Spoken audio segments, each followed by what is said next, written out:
Good afternoon class. आज हम part second करेंगे हमारे चैप्टर नंबर 5 का, दैट इज वाटर यानी पानी यानी पानी। तो पिछले वीडियो लेक्चर में हमने देखा था, आखिरी टॉपिक था हमारा वेव्स। उसमें हमने देखा था सुनामी। ओके, सुनामी में किस तरीके से बड़ी बड़ी लहरें आती है, मोर देन 15 मीटर की उनकी हाइट होती है और बहुत ही स्पीड में आता है पानी, और पूरा का पूरा जो कोस्टल एरिया होता है वो पूरा बर्बाद कर देते हैं। ओके, आज हम देखेंगे जो 2004 में इंडिया में सुनामी आई थी वो किस तरीके से आई थी, उसकी वजह से क्या क्या इफेक्ट्स हुए थे, कितना डिस्ट्रक्शन हुआ था। Tsunami. Tsunami or the harbor wave struck havoc in the Indian Ocean on 26 December 2004. Okay, these waves were the result of earthquake. Earthquake की वजह से ये waves उभर के आई थी समुद्र में से। Okay, that had its epicenter close to the western boundary of Sumatra. Sumatra की वेस्टर्न बाउंड्री की तरफ ये इस अर्थक्वेक का एपिसेंटर था, और इसका जो मैग्नीट्यूड था अर्थक्वेक का, it was 9.0 on Richter scale. Okay, तो उस टाइम पे जो इंडियन प्लेट थी वो बर्मा प्लेट के नीचे गई। ओके, दो प्लेट्स होती, हमें पता है बहुत सारी कॉन्टिनेंट्स की प्लेट्स होती है। ओके, ओशन के अंदर भी ओशन प्लेट्स होती है। तो जो ओशन प्लेट्स थी जिसमें एक इंडियन प्लेट और बर्मा प्लेट, तो Indian plate went under the Burma plate. There was a sudden movement of the sea floor, इसकी वजह से सी फ्लोर पे सडन मूवमेंट रहा, कॉजिंग द अर्थक्वेक। और इस अर्थक्वेक की वजह से ओशन वाटर जो है वो डिस्प्लेस हुआ, और उसकी हाइट तकरीबन 10 से 20 मीटर जितना वो हाइट उसने कैचअप कर लिया। Okay, and it tilted in a downwardly direction. The huge mass of ocean water flowed to fill in the gap that was being created by the displacement, and this mark the withdrawal of the water mass from the coastlines of the land masses. Okay, तो जब tsunami आती है तो क्या होता है, पहले जो ओशन के जो कोस्टल एरियाज होते हैं वहां पे जो वाटर होता है वो पहले पीछे हटता है, विड्रॉ करता है। ठीक है, बिकॉज पीछे की तरफ गैप क्रिएट हुआ है मतलब अर्थक्वेक की वजह से, तो वो पानी पहले पीछे जाता है, वो जो डिस्प्लेस्ड एरिया रहता है उसमें वाटर फिल होता है, और फिर सुनामी की लहर आती है। After thrusting of the coast of the Indian plate below Burma plate, the water mass rushed back towards the coastline. The tsunami travelled at a speed of about 800 kilometre पर hour. तो इसकी जो speed थी water की वो comparatively 800 kilometre पर our थी, जो कि एक कमर्शियल एयरक्राफ्ट की स्पीड होती है। Okay, and it completely washed away some of the islands in the Indian Ocean. Okay, तो इस तरीके से जो लहर आती है, ओके, ये लहर क्यों क्रिएट होती है, जब यहाँ पे वाटर, ये प्लेट्स जब नीचे जाती है, जैसे इंडियन प्लेट बर्मा प्लेट, एक इंडियन प्लेट जो है बर्मा प्लेट के नीचे गई, तो वहां पे डिस्प्लेस्ड हुआ। ओके, वाटर डिस्प्लेस हुआ, तो उसकी वजह से जो है वाटर की एक बहुत बड़ी वेव जनरेट होती है, और वो वेव फिर ट्रैवल करती है कोस्टल लाइन की तरफ, कोस्टल एरिया की तरफ। The Indira Point in the Andaman and Nicobar Island that marked the southernmost point of Indian got completely submerged। तो इस सुनामी में 2004 के पहले इंडिया का सबसे साउदर्न मोस्ट पॉइंट था इंदिरा पॉइंट, और इंदिरा पॉइंट था अंडमान निकोबार आइलैंड पे। तो वो जो पॉइंट था इस सुनामी की वजह से कंप्लीटली सबमर्ज हो गया। अब हमारा southernmost point Indira point नहीं है, कन्याकुमारी है। Okay, as the wave moved from earthquake epicentre from Sumatra towards Andaman island and Sri Lanka, the wavelength decreased with decreasing depth of water. The travel speed also declined from 700 to 900 km per hour to less than 70 km per hour. Tsunami wave traveled up to a depth of 3 km from the coast, killing more than 10,000 people. तो जो coastal boundary है उससे कितना अंदर तक आ गई tsunami की लहरें, 3 किलोमीटर अंदर तक। Okay, and it affected more than lakhs of houses in India. The worst affected areas were coastal areas of Andhra Pradesh, Tamil Nadu, Kerala, Pondicherry and Andaman Nicobar. So Indira point जो है सबसे lower most point था Andaman Nicobar island में। Okay, जो कि इस tsunami की वजह से सबमर्ज हो गया। वहां पे ऐसा मतलब ये टावर रहता है। ओके, टावर से जो ऑब्जर्वेशन लेते हैं ना, इसको बोलते हैं शायद क्लॉक टावर या ऐसा कुछ बोलते हैं, ऑब्जर्वेशन टावर बोलते हैं शायद, क्लॉक टावर नहीं बोलते हैं, ऑब्जर्वेशन टावर बोलते हैं। तो ये सारा जो अभी हम सुनामी का पढ़ रहे हैं ये किसी को लिखना नहीं है नोटबुक में। ओके, ये खाली हमें एक सुनामी जो 2004 का जो सुनामी आया था उसका एक डिटेल पैराग्राफ दिया हुआ है टेक्स्ट बुक में, वो हम गो थ्रू कर रहे हैं। क्लियर, तो इसमें कोई नोट्स नहीं लिखना है, कुछ कुछ इंपॉर्टेंट चीजें खाली तुम याद रख सकते हो। Tsunami.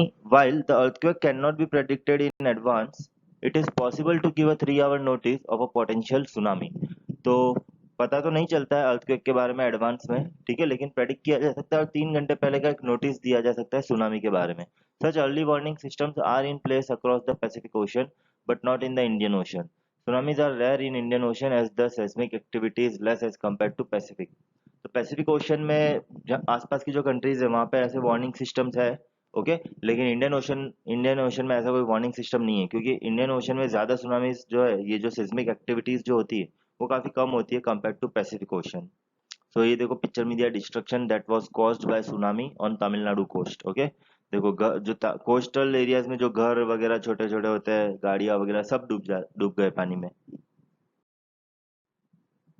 The tsunami that ravaged the South and Southeast Asian coast in December 2004 is the most devastating tsunami in the last several hundred years. The large damage caused to life and property was primarily a result of lack of monitoring, early warning system and knowledge among the coast dwellers of Indian Ocean. Okay, तो इतना सारा damage क्यों हुआ था? Because उस time पे कोई warning system वगैरह नहीं था 2004 में, ओके, और लोगों को भी इसके बारे में कुछ पता नहीं था पहले से, और इसी वजह से जो है इतना सारा डिस्ट्रक्शन हुआ. Okay, the first indication that tsunami is approaching is the rapid withdrawal of water from the coastal region.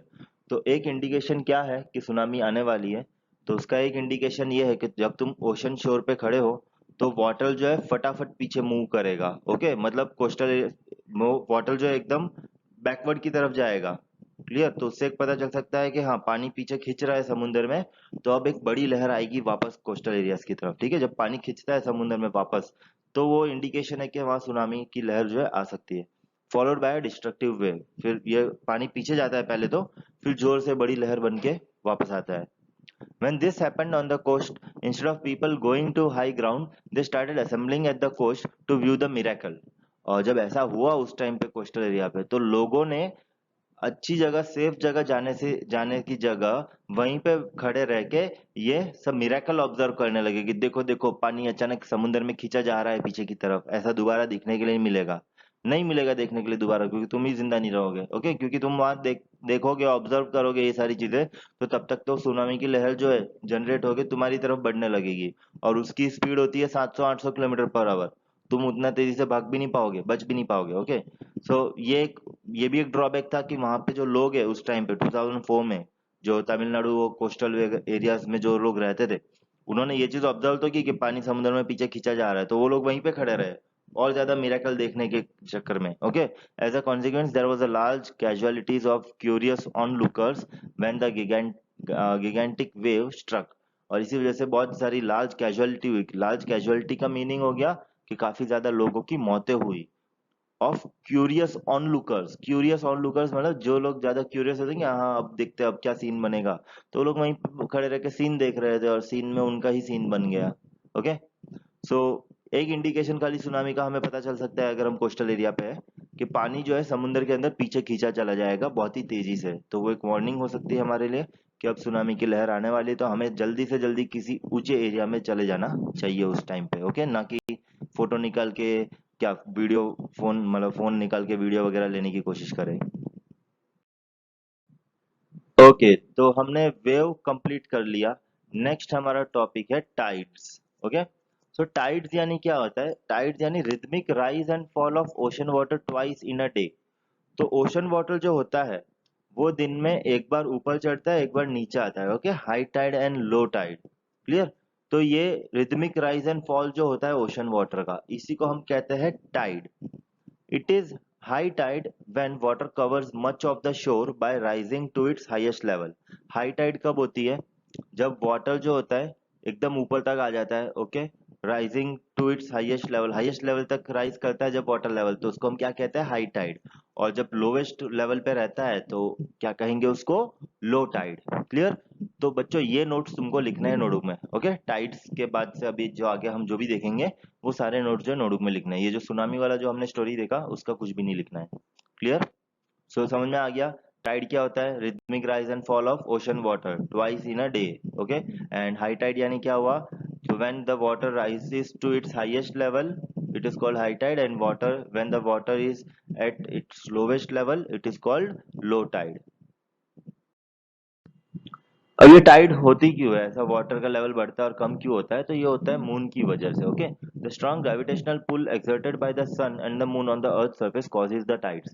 तो मून का जो ग्रेविटेशनल पुल एक्सर्ट होता है अर्थ सरफेस के ऊपर, उसकी वजह से वाटर जो है, वाटर का लेवल हाई हो जाता है और हाई टाइड्स क्रिएट होती है। ओके, तो जिस तरफ मून है उस तरफ हाई टाइड क्रिएट होती है, और जिस तरफ कुछ नहीं है वहां पे लो टाइड होती है। और इसके साथ साथ अर्थ जो होता है रोटेट भी करते जाता है, तो हर एक एरिया में कभी हाई टाइड आता है कभी लो टाइड आता है, दिन में twice in a day. Clear? The water on the earth closer to the moon gets pulled under the influence of moon's gravitational force and causes high tide। Okay, तो अर्थ के ऊपर का जो वाटर है, ओके, वो मून की वजह से ग्रेविटेशनल फोर्स, मून के ग्रेविटेशनल फोर्स की वजह से पुल होता है और इसी से क्रिएट होता है हाई टाइड। ओके, अब टाइड्स के दो टाइप है, एक है स्प्रिंग टाइड, एक है नीप टाइड। तो स्प्रिंग टाइड कब आता है? Okay, during the full moon and new moon the sun, the moon and the earth are in the same line and the tides are highest, and these tides are called spring tides। okay, new moon और full moon के time पे, okay, new moon और full moon के time पे earth, moon and sun are in the same line. Okay, जब ये तीनों same line में होते हैं उस टाइम पे जो टाइड होती है वो those tides are highest, and this highest tides are called spring tides. आगे समझ में? नेक्स्ट है neap tide. So when the moon is in its first and last quarter, the ocean water gets drawn in diagonally opposite directions by the gravitational pull of sun and moon, resulting in low tides। These tides are called neap tides। Okay? तो जब moon अपने first या last quarter में होता है तो उस time पे ocean water gets drawn in diagonally opposite directions. Okay, diagonal direction में ये पुल होता है, यहाँ पे मून की तरफ भी पुल ज्यादा होता है, सन की तरफ थोड़ा कम होता है। ओके, और जो सन की तरफ पुल है वहां पे लो टाइड्स क्रिएट होती है। Okay, resulting in low tides. So these tides are called neap tides. ज्यादा हाईएस्ट भी नहीं, ज्यादा लोवेस्ट भी नहीं, एवरेज जो पुल मिलता है, ओके, दोनों की वजह से, इसी को क्या कहते हैं? नीप टाइड। अब टाइड्स के यूजेस क्या है? अब हम ह्यूमन बींग्स हैं, हम हर एक चीज का फायदा उठाते हैं, तो टाइड्स का जो यूजेस है, सबसे पहला, high tides help in navigation. Navigation in short, जैसे कि कोस्टल एरियाज में जब हाई टाइड होता है तो शिप्स का मूवमेंट जो होता है, शिप्स का आना जाना हार्बर पे, वो थोड़ा इजी हो जाता है। Okay, they raise the water level close to the shores so the ship can arrive at the harbour more easily. देखो हार्बर में क्या होता है, हार्बर में जितना ज्यादा पानी भरा हुआ रहेगा वहां पे इजीली शिप्स का आना जाना बना रहेगा। अगर वहां पे पानी कम रहेगा तो ये डर रहता है कि शिप का नीचे वाला पार्ट जो है, ओशन मतलब पानी के नीचे फ्लोर को हिट ना कर जाए। ओके, तो जहाँ वहां ज्यादा पानी भरा रहता है तब जो शिप का आना जाना होता है वो इजीली हो जाता है। ओके, तो high tides, so therefore we can say that high tides helps in navigation.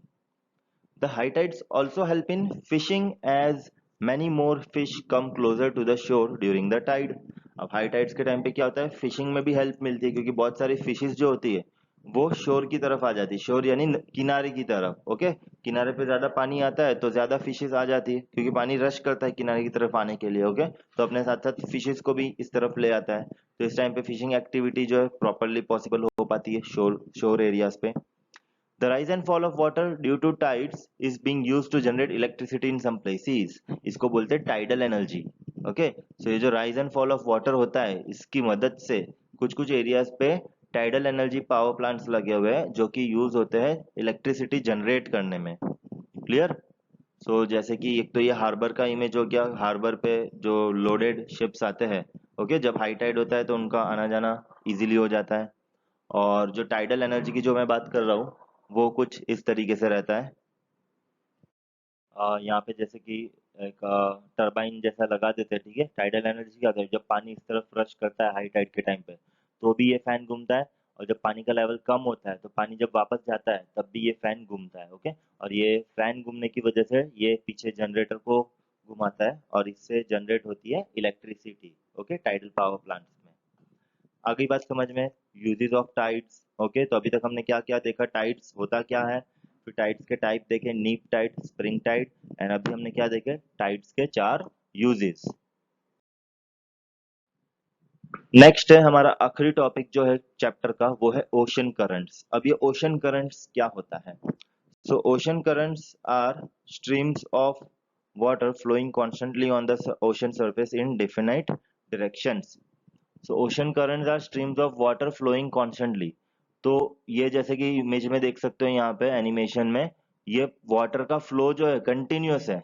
Okay, इस तरीके से सब जगह अलग अलग कोई कोई जगह सर्कुलर पाथ में, कोई कोई जगह ऐसा लीनियर पाथ में। ओके, तो ये जो ओशन का जो फ्लो है, ओशन वाटर का जो कंटिन्यूअस जो फ्लो है, इसी को हम कहते हैं ओशन करंट्स। ओके, तो ocean currents are streams of water flowing constantly on the ocean surface in definite directions। indefinite directions यानी कि भाई इधर का देखो तो ये ऐसे ही सर्कुलर मोशन में घूम रहा है। ओके, इधर का देखो तो ये ऐसे लीनियर मोशन में आगे जा रहा है, यहाँ का देखेंगे ऐसा सर्कुलर मोशन में घूम रहा है और कॉन्स्टेंटली घूमते रहता है ये। ओके, तो इसीलिए इसको क्या बोलते हैं, डेफिनेट डायरेक्शन, इसी को कहते हैं ओशन करंट। तो आई बात समझ में, डेफिनेशन आया समझ में। Okay, ocean currents are what, they are streams of water which flows constantly on ocean surface। कहाँ फ्लो करेगा, ओशन सरफेस पे। कौन से डायरेक्शन में फ्लो करेगा, डिफिनेट डायरेक्शन में। डिफिनेट डायरेक्शन यानी particular fix direction. Okay, the ocean currents में बी वार्म और कोल्ड। कोल्ड, ओके, ये जो ओशन करंट्स होते हैं, कोई कोई वार्म हो सकते हैं, कोई कोई कोल्ड हो सकते हैं। अब कौन सा वार्म कौन सा कोल्ड, वो हम नेक्स्ट स्लाइड में देखेंगे। The warm ocean currents originate near the equator and move towards the poles। तो देखो, वार्म ओशन करंट कहाँ पे ओरिजिनेट होगा, ऑब्वियसली जहाँ पे सबसे ज्यादा सन की हीट फॉल करती है, और सन की हीट सबसे ज्यादा फॉल करती है इक्वेटोरियल रीजन पे। Okay, so the warm ocean currents originate near the equator and move towards the poles. The cold current carry water from polar or higher latitudes to tropical or lower latitudes।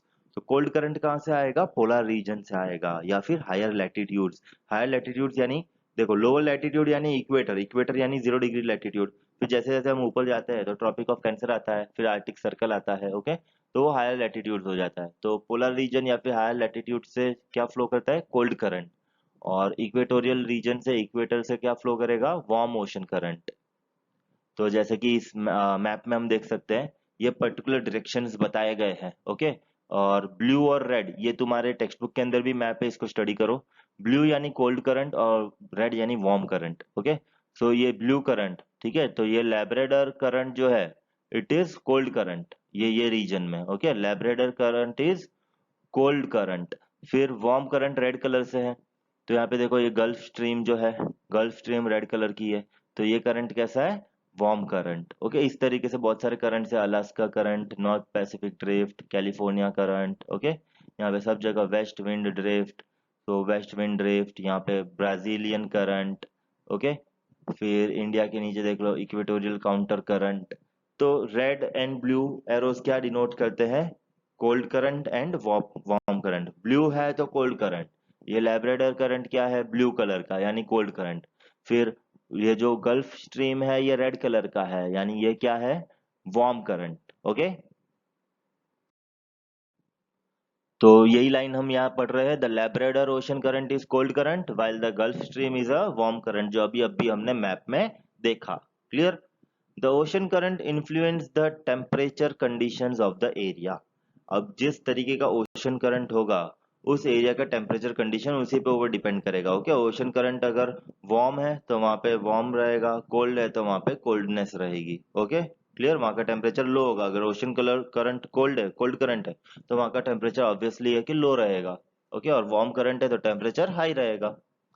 Warm currents bring about warm temperature over land surface. Okay, जो warm current रहेगा वो land surface पे कैसा temperature लाएगा, warm temperature.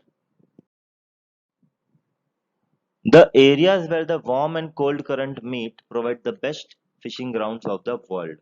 So best fishing grounds कहाँ मिलेंगे, जहाँ पे cold current and warm current दोनों mix होते हैं। Okay, the areas where warm and cold current meet, at those points, okay, we provide that, those points provide best fishing grounds of the world। Seas around Japan and the eastern coast of North America are such examples। तो जो Japan के around का जो सी है और जो coastal area है north America का, ओके, ईस्टर्न कोस्टल एरिया जो है नॉर्थ अमेरिका का, वहां पे ये चीज होती है, वहां पे cold current and warm current mix up होते हैं और वहां पे जो है प्रॉपर फिशिंग ग्राउंड्स अवेलेबल है। Okay, the areas where a warm and cold current meet also experience foggy weather, making it difficult for navigation।